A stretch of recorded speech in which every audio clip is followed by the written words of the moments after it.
Hey, Mr. Pribble. This is my version of the Teen Guide to Happiness project. I'm just gonna talk for a while and talk about my experiences and relate it back to what we learned in the semester and my takes on teen happiness and what that entails.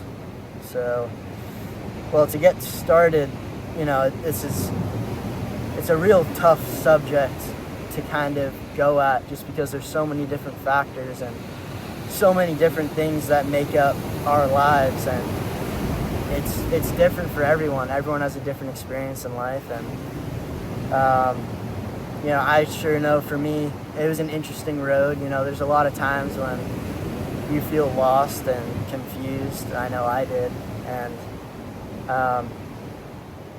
in the moment it can feel like you're kind of hopeless and there's nothing that you can do, and I know I felt that, but there's things that I did and learned in that period of time that I think definitely helped me through it, and I know helped a lot of people, through their kind of stuff.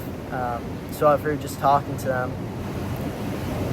A big thing for me is, when I fall into those kind of valleys of life, I tend to almost disassociate myself with people I know, like my friends. You stop hanging out so much, and you're not really talking to them as much, and that is partly the most dangerous part about it. And I think a real piece of advice that I wish someone told me was just kind of put yourself out there.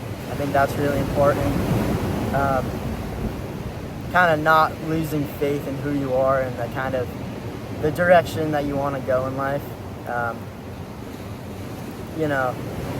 If there's anything that you can kind of hold close to or rely on, it's definitely kind of who you are and the hobbies and the things that you do that to make you who you are. For example, that's super vague and confusing, but for me, when I was kind of in those trenches or kind of valleys of life, I look to stuff I love, like surfing in the ocean. It's a huge part of my life, and I know it's something that I can kind of go back to time after time that'll put me back on the right track.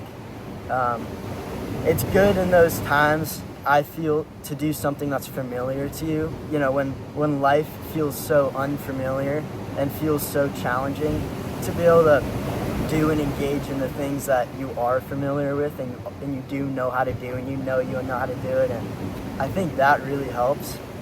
When I'm sad, think I can't do anything, this or that, I go in the water and do what I do, and then I get out and I feel so much better about the situation, even though I didn't actually address the things going on in my life. It just automatically makes you feel better. So I think any hobbies, anything you like to do, whether it be golf or dancing or fishing or any of those, I think the worst thing you can do is stop doing the things that make you who you are.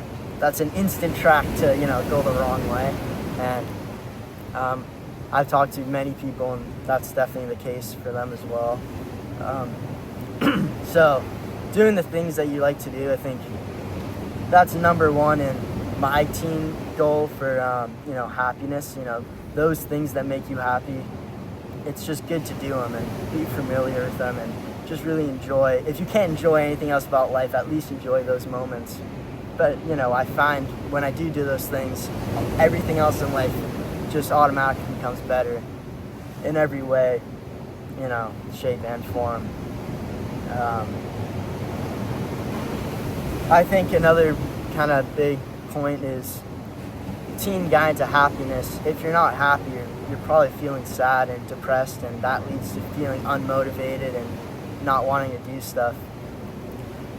I think another great way to stay happy and stay in tune with who you are is kind of make your life busy. It's always good to be bored at certain times to recollect your thoughts and whatnot, but I find if I'm busy, I got a full day schedule, I got to go to work, then I got to go to school, then I got to go chase a sweller, whatever it is.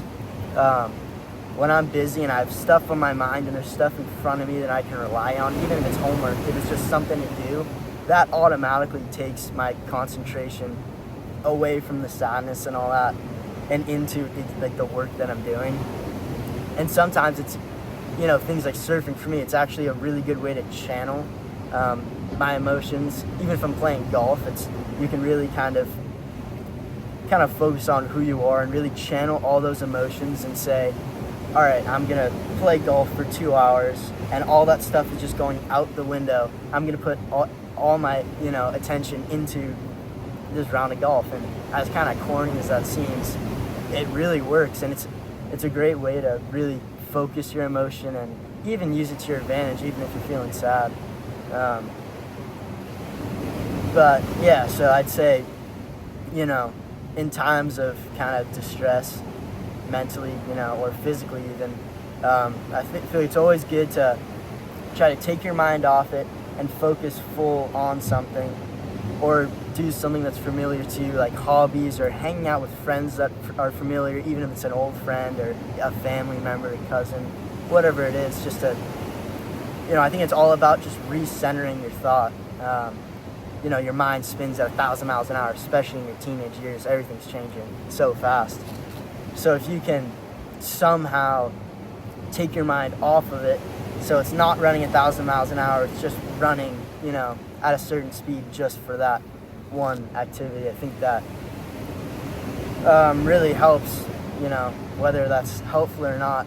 That's definitely helped me a lot, you know, just trying to dial back to who I am and, you know, do the things I'm familiar with and I know I can do. And I think that always helps, at least from my perspective. But I think, you know, to wrap things up, I think making sure you never give up is obviously number one. No matter how bad, even when, you know, everything is just out the window. If you don't give up and you just keep going, you know, you're gonna find the other side at some point. Some people it takes 20 years. It won't if you're a teen and you kind of get out of it early and you kind of are focusing on it. But you know, you can always work your way out of a bad situation, no matter what. That's always good to know, and I think that about concludes the project. Yeah, it's a great year. Our project is over. Sorry, cut it here. But thanks for a great year, Mr. Pribble. Also, check this wave out. Let me see if I can turn this thing around. Oh, I can't. This is 3 miles from Santa Cruz, 70 miles down the coast. Right-hander breaking on a reef. I'm gonna give it a go, but thanks for a great year, and see you later.